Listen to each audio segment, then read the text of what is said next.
दोस्तों, हमें अपने घर को चलाने के लिए एक टाइम टेबल जरूर बनाना चाहिए।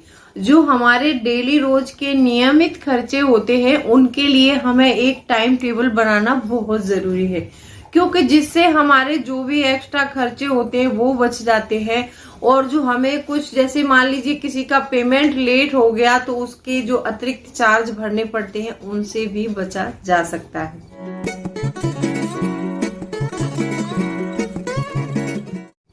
Hello friends, welcome back to my channel. कैसे हैं आप लोग? आई होप आप बहुत अच्छे होंगे और सेहतमंद होंगे और आप लगातार मेरी वीडियो के साथ भी बने हुए होंगे। दोस्तों, आज की वीडियो में हम बात करेंगे घरेलू महिलाएं पैसे कैसे बचाएं।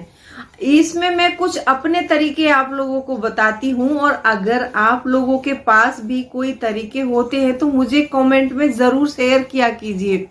जो भी तरीका मुझे पसंद आएगा, मुझे लगता है कि कैसे कैसे हर एक महिला का तरीका जानना बहुत जरूरी होता है। तो मैं सोचती हूँ कि आपको अपने तरीके मेरे साथ कमेंट में जरूर शेयर करने चाहिए कि आप किस तरह से बचत करती हैं, और वही तरीका मैं अगले वीडियो में आप लोगों के नाम से दूंगी। बाकायदा आप लोगों के नाम से मैं वीडियो में डाल के बताऊंगी। दोस्तों, वीडियो बहुत इंटरेस्टिंग होने वाली है, तो वीडियो के अंत तक जरूर बने रहिए। और अभी तक आपने चैनल को सब्सक्राइब नहीं किया है तो आपसे एक नम्र निवेदन है, सब्सक्राइब कर लीजिए अपने इस चैनल को और बेल आइकन को भी जरूर प्रेस कर दीजिएगा, ताकि ऐसी ही इंटरेस्टिंग वीडियो की नोटिफिकेशन आपको मिलते रहे। दोस्तों, वीडियो पसंद आए तो एक लाइक जरूर कर दीजिएगा। तो चलिए स्टार्ट करते हैं वीडियो को। दोस्तों, सबसे पहला पॉइंट है कि अपने खर्चों और अपनी आमदनी में तालमेल बिठाइए। जब हम अपनी आय और खर्चों में तालमेल बिठा लेते हैं तो हमें पता चल जाता है कि हमारे घर के खर्चे कितने हैं और हमारी आमदनी कितनी है। बहुत से लोग क्या करते हैं कि खर्चे तो करते हैं लेकिन उन खर्चों को वो नोट डाउन नहीं करते हैं। तो यहाँ पर कहना यही है कि आपको अपने खर्चों को नोट डाउन करना है, और हो सके तो उसके साथ में जो भी चीज आपने जितने पैसे की परचेस की है उसका अमाउंट जरूर लिखिए पीछे। जब आप अमाउंट लिखेंगे तो आपको पता चलेगा कि आज हमने कितने रुपए जो है स्पेंड कर दिए हैं। जब आप ऐसा करेंगे तो कम से कम इस आदत को आप 3 महीने बरकरार रखेंगे तो 3 महीनों में आपको आदत हो जाएगी कि आपकी आमदनी कितनी है और आपके खर्चे कितने हैं। तो आपको क्या करना है कि जब भी आपको लगे कि आपकी आय से खर्चे ऊपर जा रहे हैं तो वहीं पर आप जो है अपने जो भी हर महिला जानती है कि हमारे घर में कौन से खर्चे जो है बेफजूल के हैं।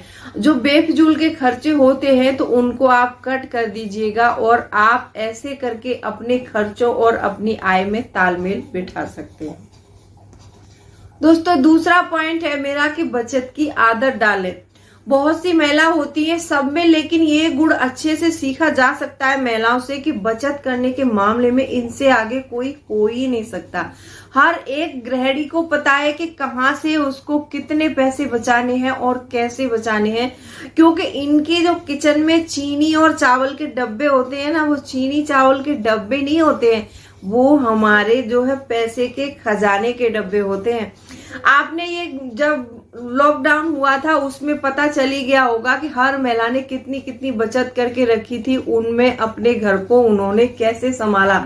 और आपने एक बार और देखा होगा कि जब नोटबंदी हुई थी तो उस टाइम में सबसे ज्यादा पैसा निकला था वो महिलाओं के पास ही निकला था, क्योंकि जब बचत करते हैं हम लोग क्या करते हैं कि उस बचत को जो है अपने घर में रख लेते हैं पैसे को, और हम सोचते हैं कि हमने ये बचत कर ली है, हमारे पैसे बढ़ रहे हैं, लेकिन बढ़ नहीं रहे हैं। इस पैसे को मैं अगले पॉइंट में डिस्कस करूंगी आपसे कि बचत करने के बाद हमें पैसे का क्या करना चाहिए। तो इस तरह से मुझे इस बात को कहने में कोई भी दोहराई नहीं होगी कि महिला जो है अपने घर की एक फाइनेंशियल प्लानर होती है, और ये शक भी नहीं होना चाहिए किसी को कि हम फाइनेंशियल प्लानर नहीं होते हैं। लेकिन क्या होता है कि कभी कभी कुछ चीजों को हम भूल जाते हैं, तो ऐसा होता है कि हम उस चीज में सोच नहीं पाते हैं। तो हमें क्या करना है, मैंने जो पहले पॉइंट में बताया था कि हमें हमेशा अपने खर्चों को नोट डाउन करना है। नोट डाउन करना इसलिए जरूरी है क्योंकि हम लोगों के पास एक काम नहीं होता है, घर की जिम्मेदारी महिलाओं के ऊपर ही होती है, सारा सब कुछ उन्हें ही संभालना होता है। तो उनकी मेमोरी कितनी भी शार्प हो लेकिन वो भूल ही जाती है, क्योंकि वो लोग मल्टीटास्किंग होती है, उनको 24 घंटे सिर्फ काम ही होता है। रात में पता नहीं 6-7 घंटे कैसे सो जाते हैं, ये मैं नहीं बता सकती हूँ। लेकिन आप दिन में देखिए, कोई भी गृहिणी देख लीजिए, आप दिन में हर किसी को हर टाइम पर काम ही करना है, कुछ ना कुछ बैठे हुए भी कुछ ना कुछ काम ही करेंगी। तो इसलिए मैं बोलती हूँ कि हमें बचत की आदत डालनी चाहिए। अगर आपके अंदर ये आदत है तो बहुत अच्छी बात है, अगर नहीं है तो इसको और ज्यादा डेवलप कीजिए। तो ऐसे करके आप बचत की आदत जरूर डालिए।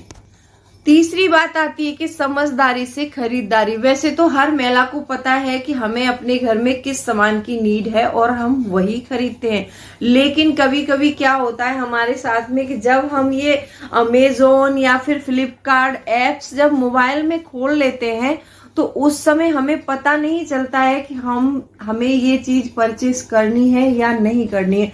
जब हम इसको स्क्रॉल करेंगे तो हमारे सामने इतनी क्लेवर एडवर्टीजमेंट आती है और इस पे देखते हैं हर आइटम पर 60% ऑफ, 70% ऑफ।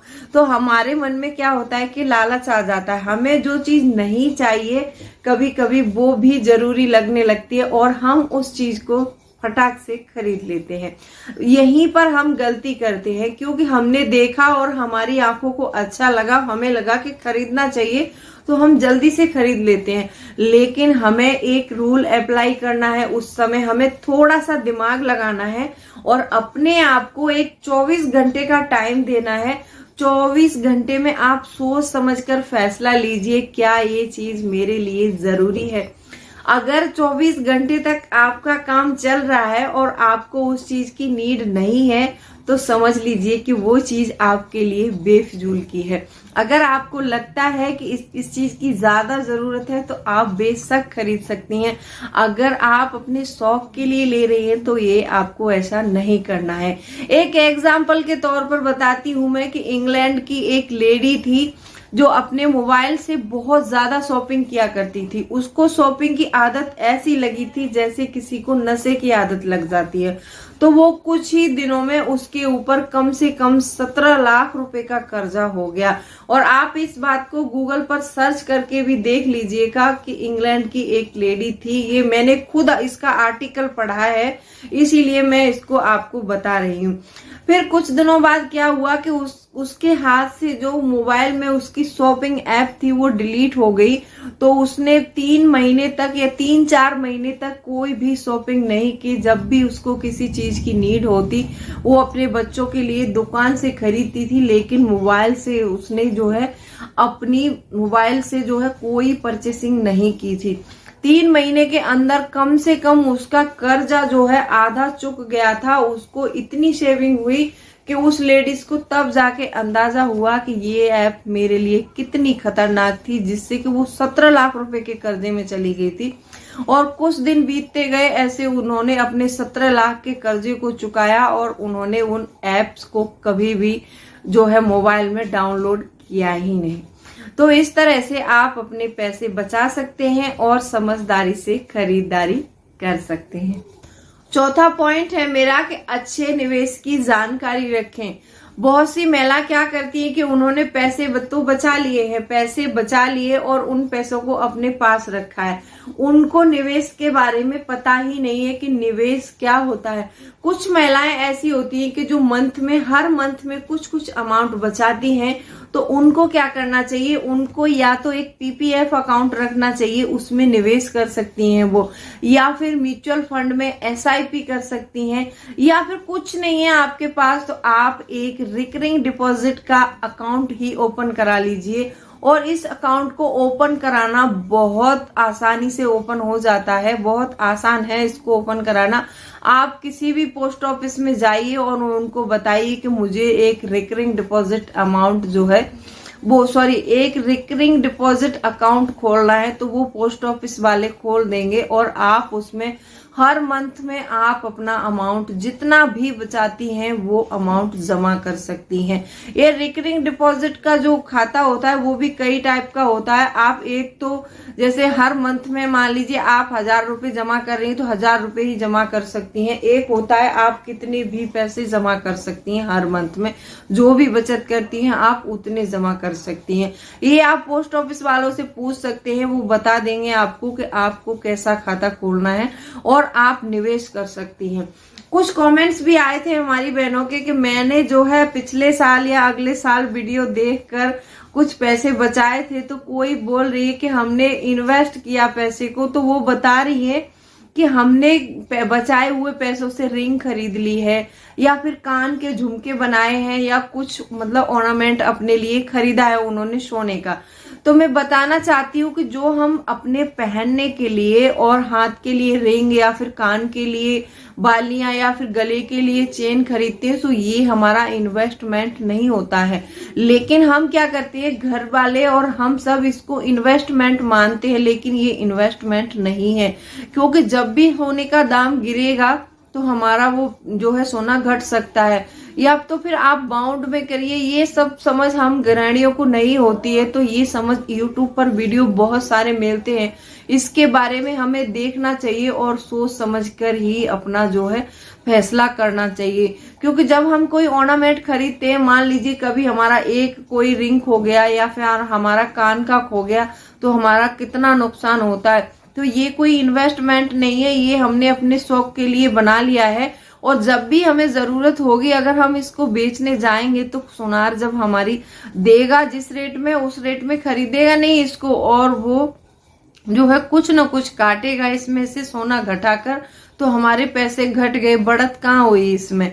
तो आपको ऐसा नहीं करना है, आपको अपने अच्छे निवेश के बारे में जानकारी लेनी है और अच्छा निवेश करना बहुत जरूरी है। दोस्तों मैंने ये 4 पॉइंट बताए हैं, इनमें से कौन सा पॉइंट आपको पसंद आया हो तो वीडियो को लाइक कर देना, और चैनल को अभी तक आपने सब्सक्राइब नहीं किया है तो सब्सक्राइब भी कर लो इस चैनल को, और बेल आइकन को भी जरूर प्रेस कर दीजिएगा ताकि ऐसी ही इंटरेस्टिंग वीडियो की नोटिफिकेशन आपको मिलते रहे। दोस्तों वीडियो पसंद आए तो एक लाइक जरूर करना, बिना लाइक किए जाना नहीं। आपके एक लाइक और एक कमेंट से हमें बहुत सारा मोटिवेशन मिलता है, और जो भी मेरी बहनें इस वीडियो को देख रही है वो अपने कमेंट में जो अपने तरीके जरूर शेयर किया करें मुझसे, मैं फिर अगले वीडियो में उनके तरीकों को उन्हीं के नाम से जो है शेयर करूंगी आप लोगों के साथ में। तो चलिए मिलती हूँ अगले वीडियो में, तब तक के लिए bye bye, thanks for watching.